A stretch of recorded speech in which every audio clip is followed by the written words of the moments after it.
Good afternoon students. मैं Sanjeet Kumar, government national college Sirsa से। आज हम हमारे पीस मेकिंग या शांति रचना के विषय पर ही जो बचा हुआ पोर्शन है उस पर बात करेंगे। शांति रचना के विषय पर हमारी लास्ट क्लास में बात हुई थी Pacific settlement of international disputes कि अंतर्राष्ट्रीय विवादों के शांतिपूर्ण समाधान के लिए संयुक्त राष्ट्र संघ में प्रावधान क्या है, किस प्रकार से अंतर्राष्ट्रीय विवादों के शांतिपूर्ण समाधान की बात की जाती है। इसमें हमने बात शुरू की थी और हमने इस विषय पर जब बात की थी उसमें हमने उसके परिचय के बारे में बात की और कि किस प्रकार से संयुक्त राष्ट्र संघ में शांतिपूर्ण तरीके से अंतर्राष्ट्रीय विवादों को सुलझाने का काम किया जाता है। उसके बाद हमारी बात हुई कि जो विभिन्न तरीके हैं जिसमें वार्ता कैसे शांतिपूर्ण विवादों को सुलझाने में हेल्प करती है, वाद विवाद से कैसे विवादों को शांतिपूर्ण तरीके से सुलझाया जा सकता है, सत्य सेवा गुड ऑफिसेज क्या होते हैं, उनके द्वारा कैसे शांतिपूर्ण तरीकों से विवादों को सुलझाया जा सकता है, मध्यस्थता मीडिएशन से कैसे विवादों को सुलझाया जा सकता है। उसके बाद मेल मिलाप क्या होते हैं, मेल मिलाप और मीडिएशन या मध्यस्थता में क्या अंतर है, इन चीज़ों पे बात हुई। उसके बाद नेक्स्ट जो है वो है पंच निर्णय कि पंच निर्णय भी अंतर्राष्ट्रीय विवादों के शांतिपूर्ण समाधान में महत्वपूर्ण भूमिका निभाते हैं। पंच निर्णय जो है वो कोई अंतर्राष्ट्रीय न्यायालय नहीं है, लेकिन अंतर्राष्ट्रीय न्यायालयों की भांति अर्ध न्यायिक स्वरूप रखते हैं, क्वेसी जुडिशियल स्वरूप रखते हैं। अर्ध न्यायिक संस्थाएं हैं, अर्ध न्यायिक स्वरूप होता है। लॉरेंस कहते हैं कि पंच निर्णय का महत्व इसके अर्ध न्यायिक स्वरूप में निहित है। इन्हीं के अनुसार ओपनहेम भी यही कहते हैं कि दो राज्यों में जहां मतभेद होता है उनके मतभेदों का समाधान कानूनी निर्णय द्वारा किए जाने से विवाद से संबंधित पक्ष वाले जो राज्य होते हैं उनके द्वारा निर्वाचित किए हुए किसी एक या कई पंच के न्यायाधिकरण द्वारा विवादों का समाधान का प्रयास किया जाता है और यह अंतर्राष्ट्रीय न्यायालय से भिन्न है। यानी कि पंच निर्णय क्या होते हैं कि जब दो राज्यों का विवाद होता है तो उन राज्यों के द्वारा अपने विवादों को सुलझाने के लिए एक कमेटी या एक 5 सदस्यों की लिस्ट बनाई जाती है जो कानून आदि के जानकार होते हैं और वो जो न्यायाधिकरण होता है 5 लोगों का, वो उनके विवादों का समाधान करता है और अपने विवाद सौंपने के बाद उनके निर्णय मानने के लिए विवाद से संबंधित राज्य बाध्य होते हैं। वो जो है वो अंतर्राष्ट्रीय न्यायालय से भिन्न होता है और उनके विवादों के संबंध में काम करता है। कोई भी राज्य अगर अपना विवाद पंचों को सौंपने के लिए वैसे तो बाध्य नहीं होते, कोई भी राज्य अपन के ऊपर कोई दबाव नहीं होता कि वो अपना विवाद पंच निर्णय के पास लेकर जाए, पंचों को सौंपे। लेकिन अगर एक बार राज्य अपना विवाद उन्हें सौंप देगा तो उनके निर्णय मानने के लिए राज्य क्या होगा, बाध्य होगा, उनके निर्णयों को इग्नोर नहीं कर सकता। तो इस प्रकार से जो पंच निर्णय है ये एक प्रकार से राज्यों को अपनी इच्छा से एक पंचों के माध्यम से अपने विवाद सुलझाने का अवसर देता है। इस संबंध में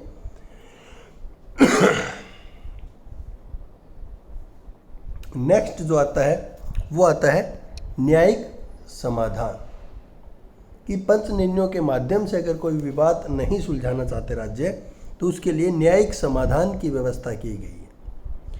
न्यायिक समाधान एक प्रकार से इंटरनेशनल कोर्ट ऑफ जस्टिस अंतर्राष्ट्रीय न्यायालय के माध्यम से किए जाते हैं।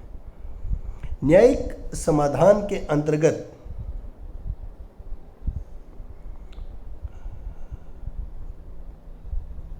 एक विवाद से संबंधित राज्य या विवाद से संबंधित पक्ष विवादों का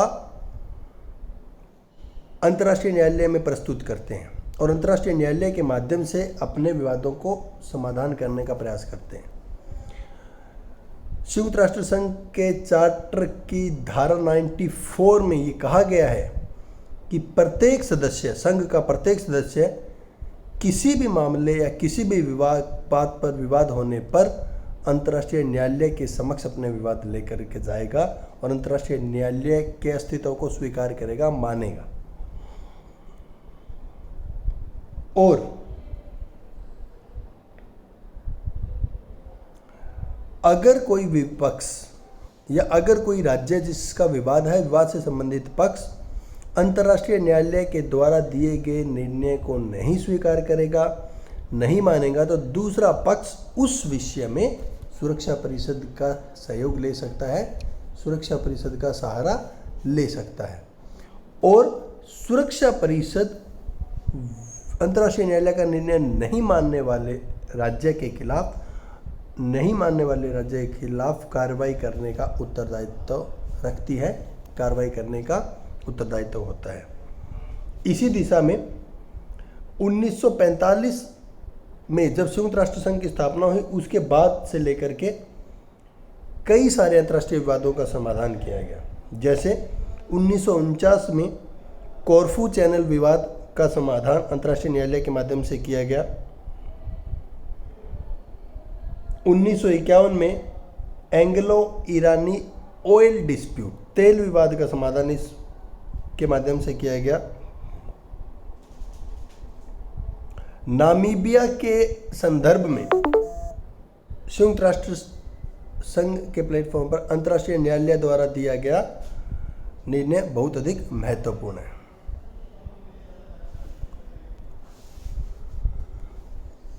उसके बाद है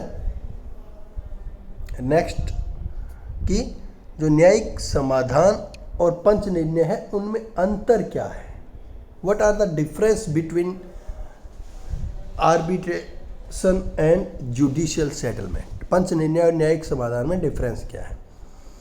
अंतर्राष्ट्रीय न्यायालय की संविधा के अनुसार, संविधा पर आधारित है इंटरनेशनल कोर्ट, और उनके नियम और पंच निर्णयों के नियम अलग अलग है। जो उन राज्यों पर बाध्यकारी होते हैं जो राज्य इस न्यायालय को अपने विवाद सौंपते हैं। पंच निर्णय न ही तो न्यायालय होते हैं, न ही वो स्थायी होते हैं, बल्कि वो एक पैनल होता है, वो एक लिस्ट होती है कुछ एक नामों की, जिनके पास विवाद से संबंधित पक्ष अपने विवाद सौंपते हैं और उनके निर्णय भी उनके ऊपर बाध्यकारी होते हैं जो उन्हें अपने विवाद सौंपते हैं। विवाद से संबंधित पक्ष जो पंच निर्णयों को अपने विवाद सौंपते हैं। अंतर्राष्ट्रीय न्यायालय का एक स्थायी मुख्यालय है जो हेग में स्थित है, जबकि पंच निर्णय या विवाचन न्यायालय अस्थायी होते हैं। ये कहीं भी किसी भी स्थान पर विवाद से संबंधित राज्यों के पक्ष या विपक्ष पर बात कर सकते हैं, अपने निर्णय दे सकते हैं किसी भी प्रकार से। अंतर्राष्ट्रीय न्यायालय के जो डिसीजंस हैं, निर्णय हैं, उनका प्रकाशन होता है, जबकि विवाचन न्यायालय जो है उनके निर्णय प्रकाशित नहीं होते, या अगर उनके निर्णयों को प्रकाशन करवाना है तो वो विवाद से संबंधित राज्यों पर निर्भर करता है कि वो उनके निर्णयों को प्रकाशित करवाना चाहते हैं या नहीं चाहते। अंतर्राष्ट्रीय न्यायालय के अंतर्गत न्यायाधीशों का चयन किया जाता है। विश्व की सभी सभ्यताओं का प्रतिनिधित्व करने वाली संस्थाओं से न्यायाधीश आते हैं, लेकिन विवाचन में विवाद से संबंधित पक्षकार जो होते हैं उनकी सहमति पर निर्भर करता है कि पैनल में कौन कौन लोग शामिल होंगे। तो इस प्रकार से पंच निर्णय में और न्यायिक समाधान में कुछ महत्वपूर्ण अंतर आ जाता है। उसके बाद आता है संयुक्त राष्ट्र की व्यवस्था कि अंतर्राष्ट्रीय विवादों के शांतिपूर्ण समाधान के लिए या अंतर्राष्ट्रीय स्तर पर शांति भंग न हो, इसके लिए संयुक्त राष्ट्र संघ में व्यवस्था की गई। संयुक्त राष्ट्र संघ के अंतर्गत अंतर्राष्ट्रीय विवादों के शांतिपूर्ण समाधान और न्यायपूर्ण तथा अंतर्राष्ट्रीय कानून के अनुसार हल होना आवश्यक है, ऐसा माना गया। इसमें चार्टर की धारा 14 में महासभा को यह अधिकार और शक्ति दी गई है कि महासभा अंतर्राष्ट्रीय विवादों के शांतिपूर्ण समाधान में कभी भी अंतर्राष्ट्रीय शांति या सुरक्षा को खतरा हो तो वो सुरक्षा परिषद को पंच निर्णय, न्यायिक समझौते, वार्ता के माध्यम से, मध्यस्थता आदि के माध्यम से विवादों का समाधान करने का सुझाव दे सकती है। और आक्रमण या शांति भंग होने की स्थिति में सुरक्षा परिषद तय करती है कि शांति और सुरक्षा को बनाए रखने के लिए क्या कदम उठाए जाने चाहिए।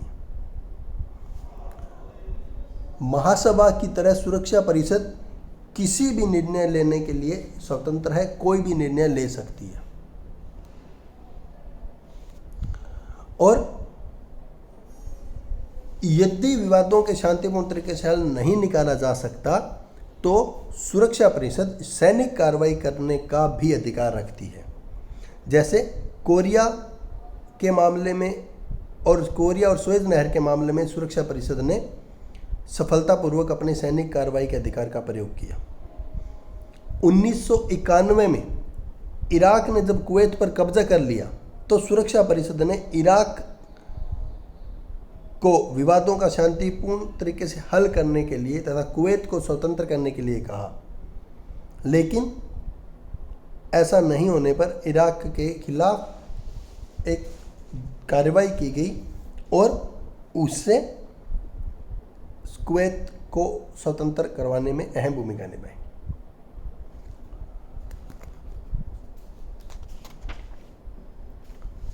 उन्नीस सौ 1970 के अंदर एक घोषणा की गई कि महासभा ने संयुक्त राष्ट्र संघ के राज्यों के साथ मित्रतापूर्ण संबंध तथा राज्यों के मध्य सहयोग के लिए अंतर्राष्ट्रीय कानूनों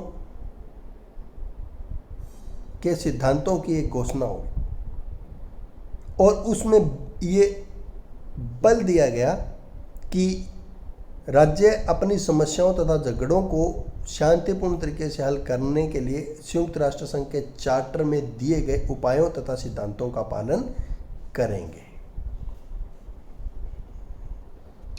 उसके बाद आता है मध्यस्थ या प्रतिनिधि। किसी भी प्रकार का विवाद होने पर सुरक्षा परिषद या महासभा या किसी एक आयोग की सहायता से एक अकेले व्यक्ति को प्रतिनिधि के रूप में या मध्यस्थ के रूप में विवाद से संबंधित पक्षों में भूमिका निभाने के लिए कह सकता है, या फिर सुरक्षा परिषद एवं महासभा के सभापति या संयुक्त राष्ट्र संघ के महासचिव अनेक अवसरों पर खुद भूमिका निभा सकते हैं। जैसे कि फिलिस्तीन और साइप्रस के विषय में उन्होंने महत्वपूर्ण भूमिका निभाई। 1965 के भारत पाकिस्तान युद्ध को रोकने के लिए महासचिव के प्रयास या योगदान महत्वपूर्ण रहे। प्रिवेंटिव डिप्लोमेसी, अवरोधक कूटनीति। संयुक्त राष्ट्र संघ के महासचिव हैमरसोल्ड द्वारा इस शब्द को विकसित किया गया, इस कूटनीति की धारणा को विकसित किया गया। अवरोधक कूटनीति, इसका शीत युद्ध की स्थितियों में विश्व में शांति बनाए रखने में बहुत महत्वपूर्ण योगदान रहा। इसके माध्यम से निम्नलिखित 4 तरीके अपनाए जाते हैं। एक, निरीक्षक दल युद्ध विराम के क्षेत्रों का निरीक्षण करता है। संयुक्त राष्ट्र सेना को युद्ध से संबंधित देशों के बीच में रखा जाता है। घरेलू व्यवस्था को बनाए रखने के लिए संयुक्त राष्ट्र की सेवाओं ली जाती हैं और सांप्रदायिक गुटों पर प्रतिबंध आदि लगाने के लिए संयुक्त राष्ट्र की सेवाएं ली जाती हैं। 1960 के दशक में कांगो में और 1964 में साइप्रस में इस प्रकार के तरीकों का प्रयोग किया गया। संयुक्त राष्ट्र के निरीक्षक दल कश्मीर में, लेबनान में, यमन में काफ़ी महत्वपूर्ण भूमिका निभा चुके हैं। अवरोधक कूटनीति के तहत संयुक्त राष्ट्र संघ की सेना या शांति सेना शांति बनाए रखने में, कायम रखने में प्रयोग की जा सकती है। उसके बाद अक्षेत्रीय अभिकरण। अक्षेत्रीय अभिकरण दूसरे विश्व युद्ध के समय जब राष्ट्रसंघ का पतन हो गया था और दूसरे विश्व युद्ध में के बाद संयुक्त राष्ट्र संघ का निर्माण किया गया और संयुक्त राष्ट्र संघ की उम्मीद कहीं ना कहीं धुंधली होती नजर आई, क्योंकि अमेरिका, रूस, ब्रिटेन, फ्रांस आदि महाशक्तियों ने यह अनुभव किया एक शीत युद्ध का दौर चल पड़ा और अनेक महत्वपूर्ण व्यवहारिक कदम उठाए जाने चाहिए थे, लेकिन संयुक्त राष्ट्र संघ ऐसे कदम नहीं उठा पाया जिस उद्देश्य से संयुक्त राष्ट्र संघ का गठन किया गया था। इसलिए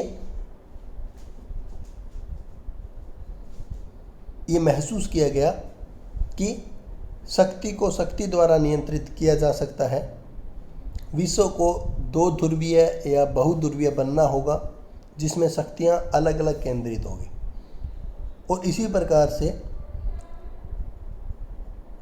अनेक अक्षेत्रीय अभिकरण रीजनल एजेंसीज उभर कर सामने आई, जैसे अरब के अंदर अरब लीग उभर कर आई, अमेरिकन राज्यों का ऑर्गेनाइजेशन ऑफ अमेरिकन स्टेट एक अलग से संगठन बना, यूरोप का यूरोपियन इकोनॉमिक कम्युनिटी एक अलग संगठन बना, अफ्रीकन संघ का अलग बना। इस प्रकार से ये जो क्षेत्रीय संगठन है, ईस्ट आसियान एक संगठन बना, सार्क एक संगठन बना, इनकी भी भूमिका अंतर्राष्ट्रीय विवादों के समाधान में महत्वपूर्ण रहती है। अंत में निष्कर्ष रूप में हम कह सकते हैं कि संयुक्त राष्ट्र संघ का मुख्य उद्देश्य विवादों को शांतिपूर्ण तरीके से समाधान करना, युद्धों को रोकना है और अपने इस लक्ष्य की प्राप्ति के लिए संयुक्त राष्ट्र संघ कई सारे सिद्धांतों को अपनाता है, जिसमें संयुक्त राष्ट्र संघ के चैप्टर 6 में विवादों के शांतिपूर्ण समाधान की बात की गई है, जिसमें संयुक्त राष्ट्र संघ जो हमने बातें की पीछे कि वार्ता के द्वारा, मध्यस्थता के द्वारा, सत्य सेवा के द्वारा, पंच निर्णय के द्वारा, न्यायिक समझौते के द्वारा, सामंजस्य के द्वारा अपने विवादों को सुलझाने का प्रयास करते हैं। इन उपायों का प्रयोग करके विवादों को सुलझाने का प्रयास करता है।